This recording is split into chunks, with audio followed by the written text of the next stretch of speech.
CSAT 2022 में कई सारे क्वेश्चंस पूछे गए जो बाउंसर टाइप के थे। उन टाइप के क्वेश्चंस को हैंडल कैसे करना है, और यहां पे 3 क्वेश्चंस लूंगा डायरेक्शन सेंस टेस्ट से और टाइम सीक्वेंस टेस्ट के।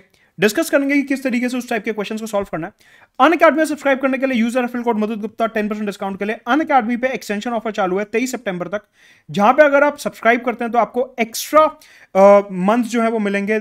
1 साल के सब्सक्रिप्शन पे 1 महीना एक्स्ट्रा, 18 महीने के सब्सक्रिप्शन पे 4 महीने एक्स्ट्रा। ऑल्सो बैचेस शुरू हो रहे हैं नए 2 साल के बैचेस 22 सितंबर से, इंग्लिश हिंदी बाइलिंगुअल में। Iconic subscription for 1-to-1 mentorship, do subscribe for this. Her Sunday अपना कॉम्बैट होता है 11 बजे 25 तारीख को।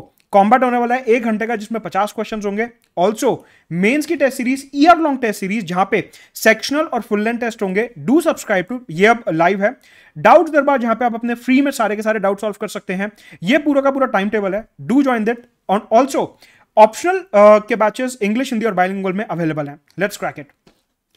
सीसेट 2022 का सबसे पहला सवाल देखते हैं।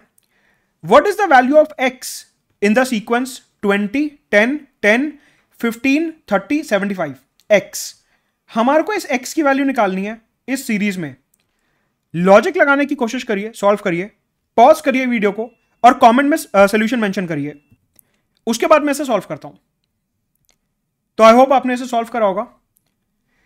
यहां पे जो लॉजिक लग रहा है वो कुछ इस प्रकार से है।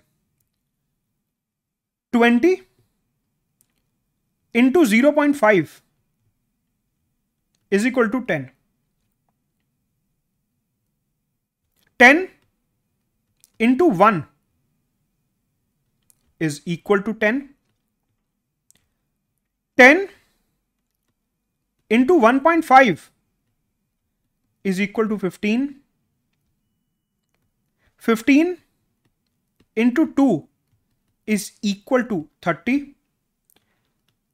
30 इंटू 2.5 इज इक्वल टू 75। मतलब कि 75 इंटू 3 हमारे को करना है। Answer is D, 225। मतलब कि यहां पे हम देख रहे हैं कि ये जो प्रोडक्ट वाला नंबर है, इसको हमारे को 0.5, 0.5, 0.5 से इंक्रीज करना था टू गेट 225। बहुत ही स्ट्रेट फॉरवर्ड सीक्वेंस था। एंड यहां पे हमारे को बस प्रोडक्ट में 0.5 इंक्रीज करना था हर स्टेप में। Answer is D. अगला सवाल देखते हैं सीसेट 2022 का। यह डायरेक्शन सेंसस का क्वेश्चन है। वीडियो को पॉज करेंगे और सॉल्व करने की कोशिश करेंगे and then will discuss this. तो आई होप आपने इसे सॉल्व करने की कोशिश करी होगी।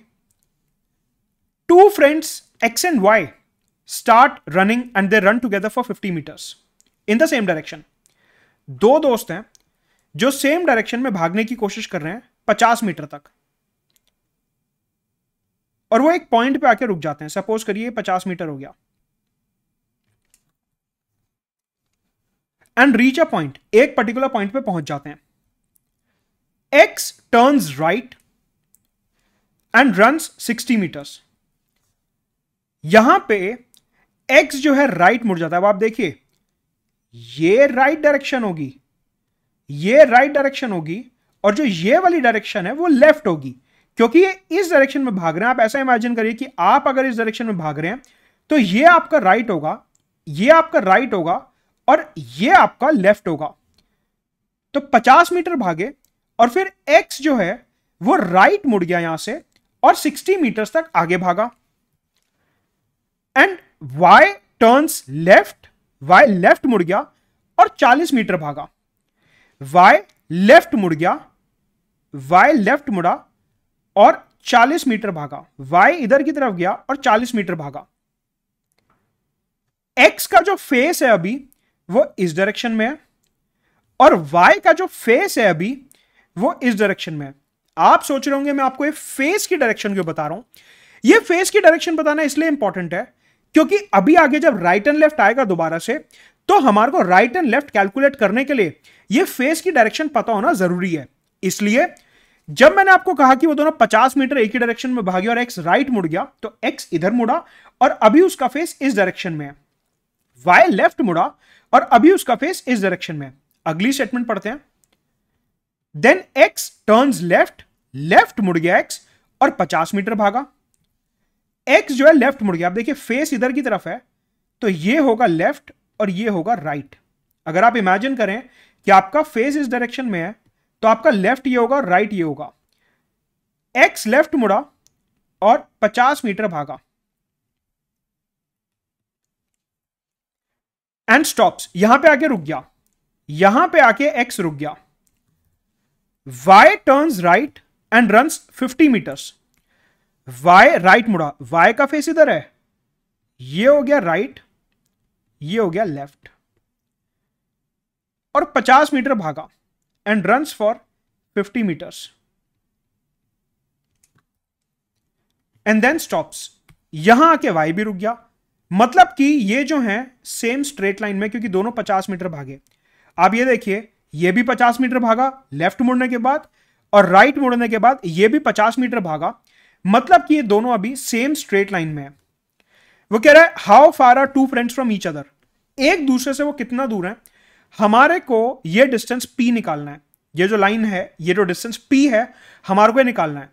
तो आप देखिए ये जो लाइन है पूरी की पूरी, ये इसके पैरेलल है, मतलब 40 metre plus 60 metre 100 metre, 40 metre plus 60 metre 100 metre. हमारे को दिख रहा है कि y और x एक दूसरे से सेम स्ट्रेट लाइन में है 100 मीटर दूर। ये लेफ्ट मुड़ के 50 मीटर भागा, राइट मुड़ के 50 मीटर भागा, रुक गया, सेम स्ट्रेट लाइन में हो गए। और अब इनके बीच का डिस्टेंस कितना होगा, जो ये डिस्टेंस होगा पूरा, ये कितना है 40 प्लस 60 100 मीटर्स। इसका आंसर हो गया ए 100 मीटर्स। काफी इजी क्वेश्चन था, स्ट्रेट फॉरवर्ड क्वेश्चन था, 100 मीटर्स।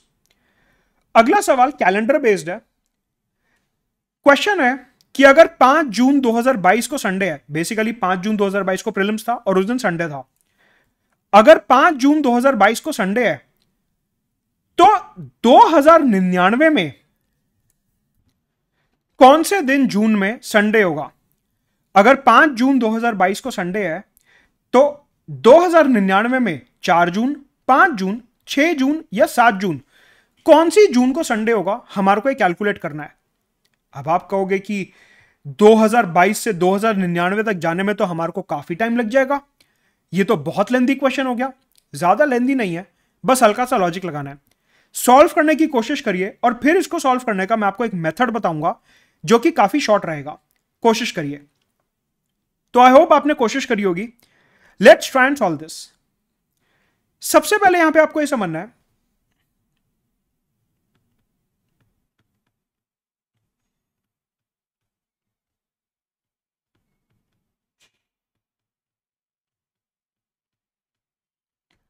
अगर मैं 5 जून 2022 से 5 जून 2023 पे जाता हूं, आप ये देखिए कि बीच में 29 फेब नहीं आ रहा।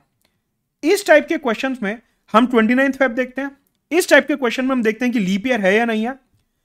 अगर मैं 5 जून 2022 से 5 जून 2023 पे जा रहा हूं और बीच में 29 फरवरी नहीं आ रहा, बीच में लीप ईयर नहीं आ रहा, तो मैं सिंपली +1 कर दूंगा और मुझे पता है कि 5 जून 2023 को मंडे होगा, क्योंकि 5 जून 2022 को संडे था, तो 5 जून 2023 को मंडे होगा, क्योंकि लीप ईयर नहीं है, सिंपली मैं +1 कर दूंगा। सिमिलरली अगर मैं 5 जून 2023 से 5 जून 2024 पर जाता हूं, 5 जून 2023 से 5 अगस्त 2023, 5 सितंबर 2023, 5 अक्टूबर 2023, 5 नवंबर 2023, 5 दिसंबर 2023, 5 जनवरी 2024, 5 फरवरी 2024, 5 मार्च 2024। 5 फरवरी 2024 से 5 मार्च 2024 के बीच में मुझे दिख रहा है कि यहां पे 29 फरवरी बीच में आ रहा है, क्योंकि 2024 एक लीप ईयर है। 2024 जो है वो एक लीप ईयर है, 2024 एक लीप ईयर है। मुझे दिख रहा है बीच में 29 फरवरी आ रहा है, मतलब अगर बीच में 29 फरवरी आ रहा है तो मेरे को यहां पे +2 करना होगा, और मेरे को पता है 5 जून 2024 को बुधवार होगा, वेंसडे होगा। तो यहां पे सबसे पहले हमें यह लॉजिक समझ आता है कि अगर मैं एक साल से दूसरे साल पे जंप कर रहा हूं और उसमें बीच में 29 फरवरी नहीं आ रहा, तो मैं करूंगा +1। अगर मैं एक साल से दूसरे साल पे जंप कर रहा हूं और बीच में 29 फरवरी आ रहा है, तो मैं +2 करूंगा। यह लॉजिक मेरा क्लियर है। ठीक है, अब मेरे को एक शॉर्टकट निकालना है। कैसा शॉर्टकट? मेरे को यह शॉर्टकट निकालना है कि 2022 से 2099 तक जाने में, 2022 से 2099 तक जाने में कितने लीप ईयर हैं और कितने नॉन लीप ईयर हैं, जिससे कि मैं +1 और +2 का हिसाब निकाल सकूं। जिससे कि मैं +1 और +2 का हिसाब निकाल सकूं। ठीक है, मुझे यह समझ आ रहा है कि 2099 और 2022 के बीच में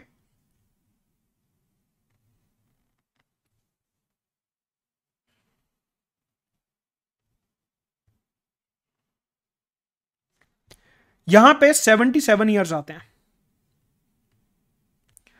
2099 और 2022 के बीच में 77 ईयर्स आते हैं। सही बात है। अब इन 77 ईयर्स में कुछ हैं लीप ईयर्स और कुछ हैं नॉन लीप ईयर्स।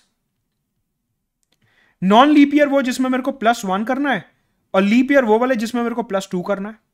ये वाला जो लॉजिक मैंने यहां पे एक्सप्लेन करा। ठीक है,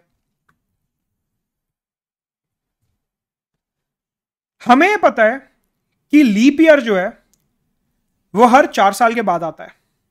लीप ईयर जो है वो हर 4 साल के बाद आता है। ठीक है, 2022 से 2099 के बीच में इन 77 ईयर्स में मेरे को लीप ईयर्स निकालने हैं। इसका एक शॉर्टकट होता है। क्या? 2022 से 2099 के बीच में पहला लीप ईयर कब पड़ेगा? 2024। 2099 से 2022 के बीच में आखिरी लीप ईयर कब पड़ेगा?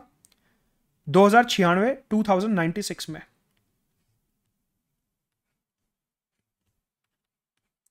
यह एक शॉर्टकट फॉर्मूला है, इसको याद रखेंगे। जब भी आपको एक टाइम रेंज में यह निकालना हो कि कितने लीप ईयर हैं, सबसे पहले देखिए कि इस टाइम लिमिट में सबसे पहला लीप ईयर कौन सा पड़ेगा। मेरे को पता है 2022 लीप ईयर नहीं है, 2023 भी लीप ईयर नहीं है, लेकिन 2024 लीप ईयर है, तो मैंने यहां पे लिखा 2024। ध्यान से देखना, ये टेक्निक है। इस टाइम लिमिट में आखिरी लीप ईयर कौन सा होगा? 2022 से लेकर 2099 तक आखिरी लीप ईयर कौन सा होगा? 2099 लीप ईयर नहीं है, 2098 लीप ईयर नहीं है, 2097 लीप ईयर नहीं है, लेकिन 2096 लीप ईयर है। इन दोनों को सब्ट्रैक्ट कर दो, डिवाइड बाय 4 करके +1 कर दो। यह शॉर्टकट फॉर्मूला है, आपको हमेशा ध्यान रखना है कि जब भी कैलेंडर का इतना लंबे वाला सवाल आएगा कि 70 80 साल का हमारे को एक गैप निकालना होगा, आप हमेशा यह वाली टेक्निक लगाओगे कि जो टाइम रेंज दिया है उसमें पहला और आखिरी लीप ईयर निकालो, इनको सब्ट्रैक्ट करके डिवाइड बाय 4 करो और +1 कर दो। तो हमारे पास यहां पे क्या आ रहा है? 72/4 +1, मतलब कि 18 + 1 = 19। 2096 - 2024 कितना होता है? 72 डिवाइडेड बाय 4 +1। 72/4 कितना होता है? 18 + 1 19। मतलब कि ये जो 77 ईयर्स का गैप है 2099 से 2022 के बीच में, ये जो 77 ईयर्स का गैप है, इसमें 19 जो है लीप ईयर्स हो गए। इसमें 19 जो है लीप ईयर्स हो गए। इन 77 ईयर्स में 19 लीप ईयर हो गए और 58 नॉन लीप ईयर्स हो गए। टोटल 77 ईयर्स हैं, अगर 19 लीप ईयर हमने निकाल लिए तो 58 नॉन लीप ईयर्स बचे। ठीक है, मतलब कि जब हम 5 जून 2022 से आगे बढ़ेंगे, +1 +2 वाली जो टेक्निक है वो लगाएंगे, तो मुझे पता है कि मेरे को 58 टाइम्स +1 करना होगा क्योंकि 58 नॉन लीप ईयर्स हैं, और 19 टाइम्स +2 करना होगा क्योंकि 19 लीप ईयर्स हैं। 58 टाइम्स मेरे को +1 करना होगा और 19 टाइम्स +2 करना होगा। 58 × 1 is 58 प्लस 38, 19 × 2 is 38। मेरे पास कितना आ रहा है? 96। मतलब मेरे को 5 जून 2022 में प्लस 96 करना होगा यह निकालने के लिए कि 5 जून 2099 में कौन सा ईयर है। रिपीट कर रहा हूं, हमने क्या करा, कुछ नहीं करा। जो टाइम लिमिट हमारे को दी हुई है उसमें सबसे पहले मैंने निकाला कि कितने लीप ईयर हैं, कितने नॉन लीप ईयर हैं। उसको निकालने का मैंने आपको यहां पे शॉर्टकट बताया कि जो टाइम रेंज है उसमें पहला और आखिरी लीप ईयर निकाल के सबट्रैक्ट कर दो, डिवाइड बाय 4 प्लस 1। हमारे पास आ गया इस टाइम रेंज में 19 लीप ईयर है। मैंने आपको बताया कि हर लीप ईयर में हमारे को +2 करना होता है और हर नॉन लीप ईयर में हमारे को +1 करना होता है। मतलब कि जो टोटल 77 ईयर्स हैं इसमें से 58 ईयर्स जो नॉन लीप ईयर्स हैं उसमें +1 करना होगा और जो 19 लीप ईयर्स हैं उसमें +2 करना होगा। तो 58 इंटू 1 प्लस 19 इंटू 2, क्योंकि 19 साल तक +2 करना है, 58 ईयर्स तक +1 करना है। तो टोटल मेरे को 5 जून 2022 में +96 करना होगा यह निकालने के लिए कि 5 जून 2099 को कौन सा दिन है। अब +96 करना है तो इसको डिवाइड बाय 7 कर देते हैं। आपको पता है कि हर 7 दिन बाद रेपिटेशन होता है, मतलब Sunday +7 is Sunday, Monday +7 is Monday. ये लॉजिक हमारे को पता है कि मतलब हर 7 दिन बाद दिन रिपीट होते हैं। मेरे को 5 जून 2022 से 5 जून 2099 तक पहुंचने के लिए +96 करना है। हर 7 दिन बाद जो है ये रिपीट होगा। 7 1 7 6, 7 3 21, रिमाइंडर बचा 5। मतलब एसेंशियली 5 जून 2022 को संडे है। मेरे को सिंपली करना होगा संडे +5 यह निकालने के लिए कि 5 जून 2099 को क्या दिन है।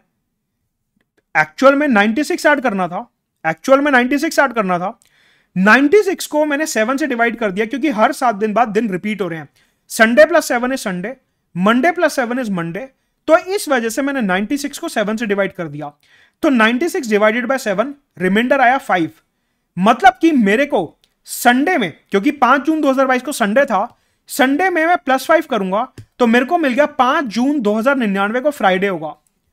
5 जून 2099 को फ्राइडे होगा, 5 जून 2099 को फ्राइडे होगा। मतलब कि 6 जून को सैटरडे होगा और 7 जून 2099 को संडे होगा।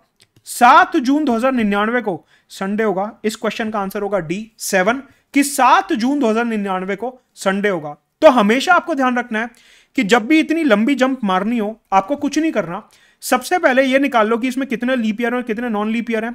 लीप ईयर को मल्टीप्लाई करो 2 से क्योंकि +2 करना होता है, नॉन लीप ईयर को मल्टीप्लाई करो 1 से क्योंकि +1 करना होता है। टोटल नंबर ऑफ डेज निकाल लिए, इसे 7 से डिवाइड करा, जो रिमाइंडर आया उसे नंबर ऑफ डेज में ऐड कर दो, आपके पास आ जाएगा कि 5 जून 2099 को कौन सा दिन है। वो पूछ रहा संडे कब पड़ेगा। अगर 5 जून 2099 को फ्राइडे आ रहा है तो 6 जून को सैटरडे और 7 जून को संडे पड़ेगा। Answer is D 7 June 2099।